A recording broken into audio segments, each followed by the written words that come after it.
Eu queria ter tempo, se fosse uma vigília, nós íamos deixar cada um pregar aqui, cada um dos pastores, dos líderes pregar, mas como a gente não tem tempo, nós vamos fazer aqui uma apresentação rápida, uma saudação com alguns líderes, alguns pastores que a gente tem tempo. Glória a Deus. E eu creio que muito em breve nós vamos ter uma festa maravilhosa onde todo mundo pode participar, toda a liderança, e pregar a palavra de Deus. Mas hoje nós não temos tempo para isso, e temos vários irmãos, amigos, companheiros de ministério, lutadores, batalhadores, e todo servo de Deus, irmão, porque o reverendo, eu não faço aliança, eu tenho respeito com todo mundo, mas não faço amizade com todo mundo, com todo pastor, até porque hoje o que tem de pastor que não vale um pão francês está cheio. Então não faça aliança com esse tipo de gente, glória a Deus. Paulo disse que esse tipo de gente a gente não deve nem cumprimentar. Então glória a Deus, que as nossas amizades são pessoas maravilhosas, gente de Deus. Amém, glória a Deus. Glória ao Senhor, vai abençoar. Irmãos, eu tenho um amigo, um servo de Deus, ele é responsável por isso também. Esse camarada é um jovem,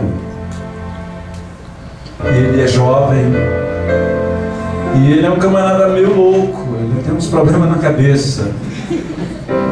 E ele que ficava, reverendo, você tem chamada, reverendo, Deus quer te usar em São Paulo, Deus quer te usar em São Paulo, reverendo. E eu falei, eu sei disso, mas eu estou orando, eu estou esperando a hora de Deus. Irmãos, vocês, quem conhece, quem já leu a história da igreja, sabe de algumas coisas muito loucas. Quem já ouviu falar de Jerônimo? Esse homem foi um padre que traduziu a Bíblia do hebraico para o latim. E a Bíblia diz a história, melhor dizendo, não a Bíblia, a história diz que esse homem ele tinha tanta presença de Deus que as pregações dele, as pessoas ficavam de 5 horas caídas no chão sem conseguir se levantar. Na cidade de Florença não ficou um prostíbulo, se converteu todas as prostitutas. Era um negócio fora do comum. Ele foi o tradutor de uma Bíblia, traduziu do hebraico, do grego, o Novo Testamento para o latim, e deixou uma herança de fé muito grande. Então tem umas figuras loucas, tem umas figuras minha louca. E nós temos aqui um jovem que ele teve um encontro com o Espírito Santo. Esse menino, eu fui levado na igreja dele, um garoto, eu fui levado na igreja dele por uma revelação do Espírito Santo. Ele era da outra igreja, e o Espírito Santo me deu uma visão pregando na igreja católica. E eu me vi na missa, eu falei, meu Deus, eu nunca fui católico nem quando era do mundo, agora o negócio está errado, eu estou ficando louco. E aí, 3 dias depois daquela palavra, eu recebi o convite e eu entendi, opa, é de Deus, eu vou. E eu fui num acampamento de jovens, irmão, o céu estava aberto. Eu cheguei ali, eu saí de casa em jejum, me banhei de óleo, fiz assim, falei, meu Deus, eu não sei o que vai acontecer lá. Mas quando eu cheguei lá, nós estávamos 3 dias no monte orando mesmo, buscando a igreja católica, que as pessoas chegam doentes e saem curadas. Vocês já viram a igreja católica que morto ressuscita? Vocês já viram isso? Já ouviram falar nisso?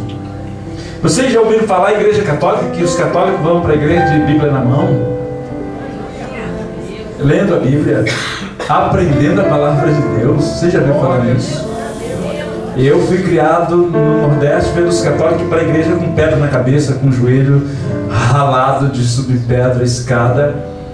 Mas aqui eu conheço um grupo que vai para a igreja com a Bíblia na mão e que adora o nome de Jesus. Glória a Deus. Eu quero perguntar, quem é católico aqui? Levanta a mão. Glória a Deus. Meu Deus.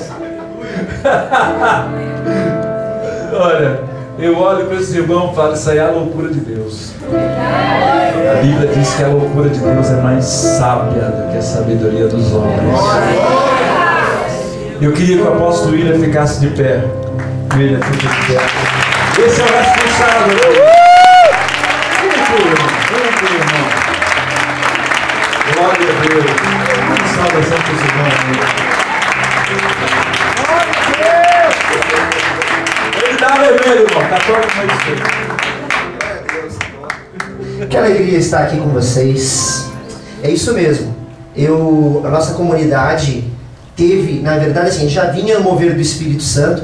Hoje, para mim, está sendo uma noite especial, porque tanto o reverendo João Batista, que fez parte do meio de todo esse mover de Deus, e o início também, porque está aqui hoje o pastor Davi Silva, né?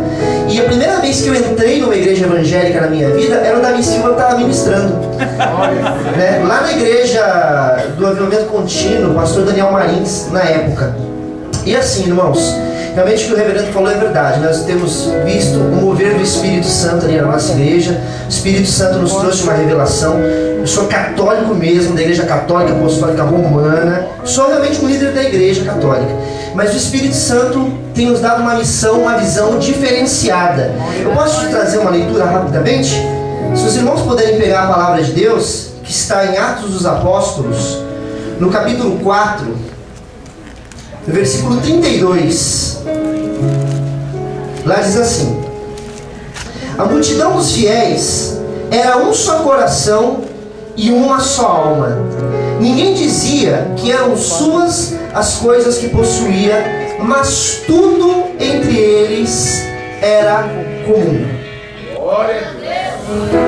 Querido, o que Deus está fazendo através do Ministério Eclésia, através da Legião de Cristo, que tem aliança com o Ministério Eclésia, é não olhar a placa de igreja, mas é olhar Jesus Cristo. Nós estamos olhando aquilo que salva, porque eu sou católico e tenho total consciência. Não é Maria que salva, não é santo que salva, não é a placa da minha igreja que salva. Quem salva é Jesus Cristo. Da mesma maneira, não é nenhuma placa de igreja evangélica, pastor, apóstolo, bispo que salva. O que salva é Jesus Cristo. Por isso nós estamos nessa visão. Rapidamente, assim, resumindo o resumo do resumo. Eu tinha uma experiência com o Espírito Santo na renovação carismática. Estava acostumado com pessoas caindo no Espírito Santo nos encontros, curas, milagres. Semana passada a gente mandou uns 2 da igreja lá empurrando cadeira de roda, reverendo. Deus está fazendo uma grande obra lá. E aí foi quando eu comecei a ter um mover meio doido do Espírito Santo, que eu orava por pessoas, elas caíam rindo ou caíam tremendo, né? Eu estava acostumado com elas caírem na hora da oração, mas ficar quietinha. Mas as pessoas começaram a cair tremendo, cair chorando e tudo mais. Foi então que eu conversei com um padre da Igreja Católica americano, chamado Padre de Grandes, e ele falou para mim: olha, na Igreja Católica você não vai conseguir arrumar resposta para isso não. Mas tem um camarada chamado Randy Clark, e ele vai vir pregar no Brasil.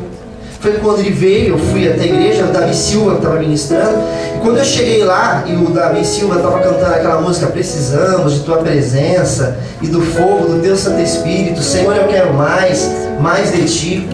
A igreja caiu toda, e todo mundo tremendo, chorando, e eu olhei assim para o lado e falei: nossa, mas é isso que está acontecendo na minha igreja. E aí foi quando eu realmente então comecei a ter amizade com os irmãos evangélicos. Aí alguém pode perguntar: mas por que você não virou evangélico? Simples, porque o Espírito Santo falou para mim assim: eu quero que você fique na Igreja Católica, e você vai ser um sinal ali dentro, você vai ser vai fazer um movimento, vai ter um movimento da parte de Deus grande ali dentro. Hoje nós reunimos na nossa igreja 700, 800 pessoas católicas que caem debaixo do poder de Deus, que as curas acontecem, oram em línguas, falam em mistério. Aí você vai falar: ah, mas não é igual carismático? É um pouquinho mais. Porque os carismáticos bate palma, canta, louva, mas você não vai ver a manifestação de carismas, de dons tão ativamente como você vai ver lá. Então é isso que está acontecendo. Queria que vocês intercedessem por nós. Queria abençoar todos os nossos irmãos católicos aqui. Queria que vocês orassem também pelo Ministério Eclésia, para que nós possamos estar juntos buscando o reino de Deus. Obrigado. Aleluia, Deus. Glória a Deus. Deus